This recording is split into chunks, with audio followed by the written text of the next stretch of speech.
सुप्रभातम। आज हमारे YouTube channel Sushma Devi में आप सभी लोगों का हार्दिक स्वागत है।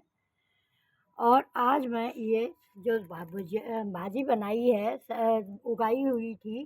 पहले वीडियो डाला था, मैंने दिखाई थी कि किस तरह से उगाते हैं, वो उगाना भी बताया था। इस तरह से यहाँ टहनी लगाई थी। अब देखो इतनी फैल चुकी है, ये इसी में टहनी लगाई थी, तो ये टहनी से ही हो जाता है।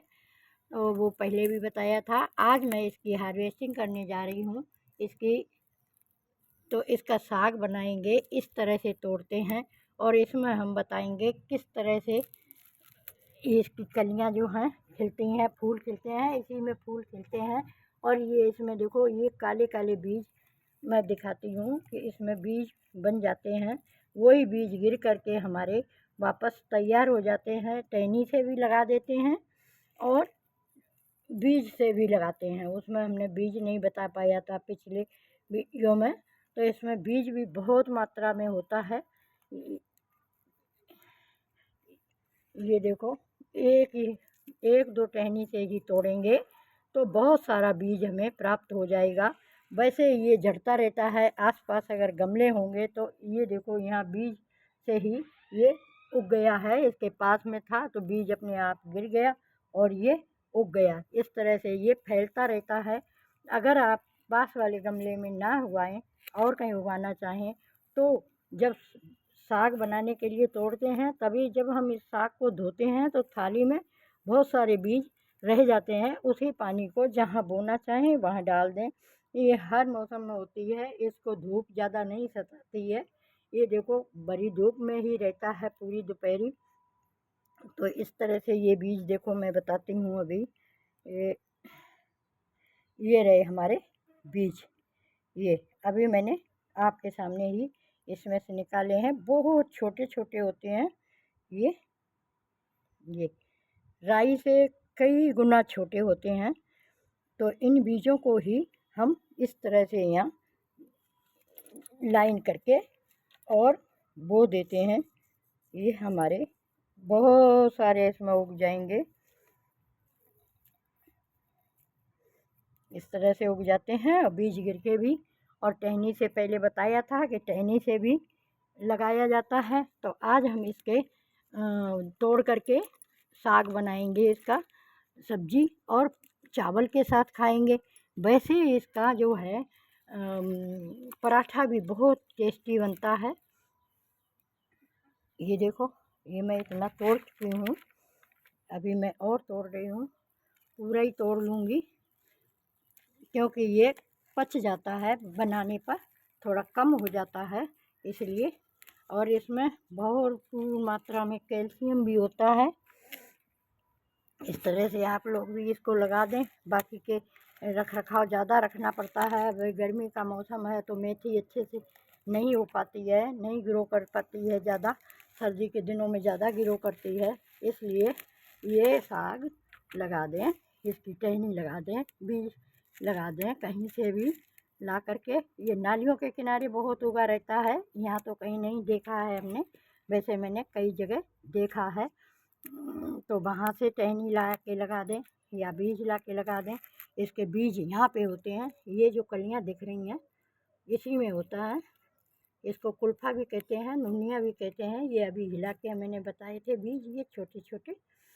तो इस तरह से ले आएँ, लगाएं। ये सेहत के लिए बहुत अच्छा रहता है। घुटने वगैरह में दर्द नहीं होता है। इस तरह से आप तोड़ लें। तोड़ने का भी देख लें कि उखाड़ा नहीं है हमने, जड़ से इसकी जड़ छोड़ दी हैं और इसी से ये वापस हो जाएगा और बहुत जल्दी हो जाता है।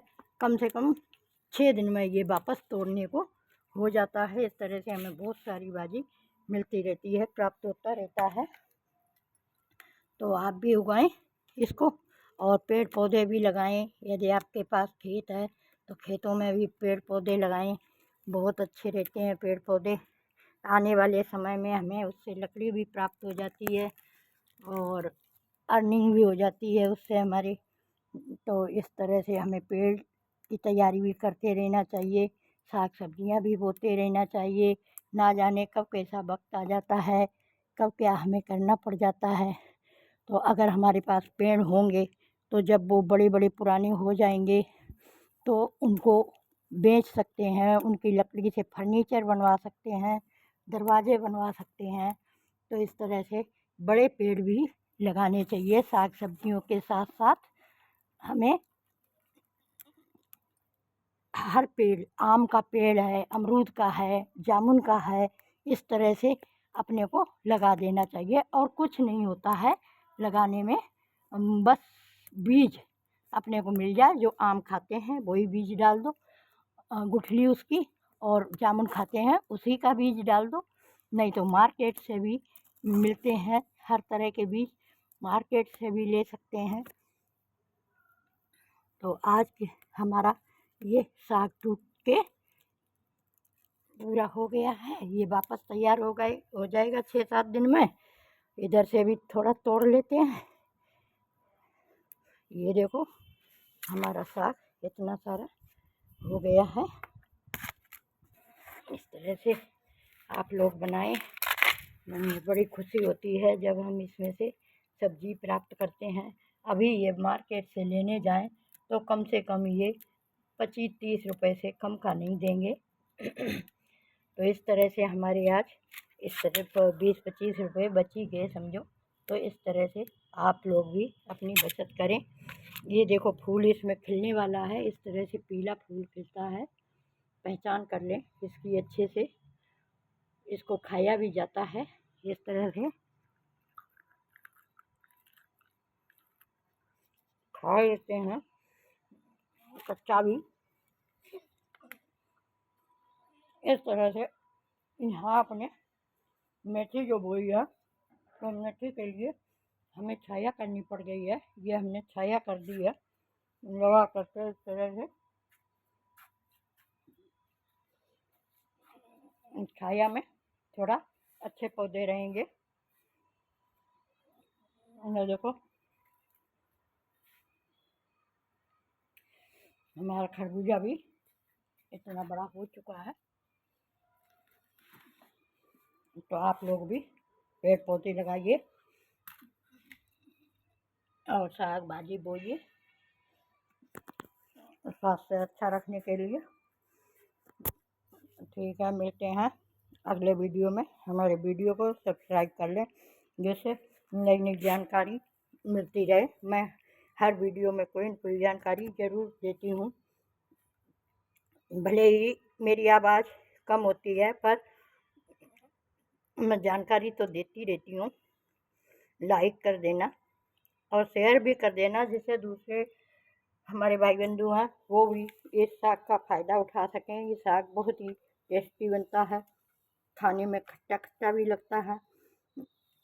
जब हम सब्ज़ी बनाते हैं इसको काट करके आटा में गूँध करके पराठे भी बनाए जा सकते हैं। बेसन में मिला करके नमकीन पकौड़े वगैरह बनाए जा सकते हैं। गट्टे की सब्ज़ी बनाओ उसमें डाल लो, इस तरह से इसका यूज हो जाता है।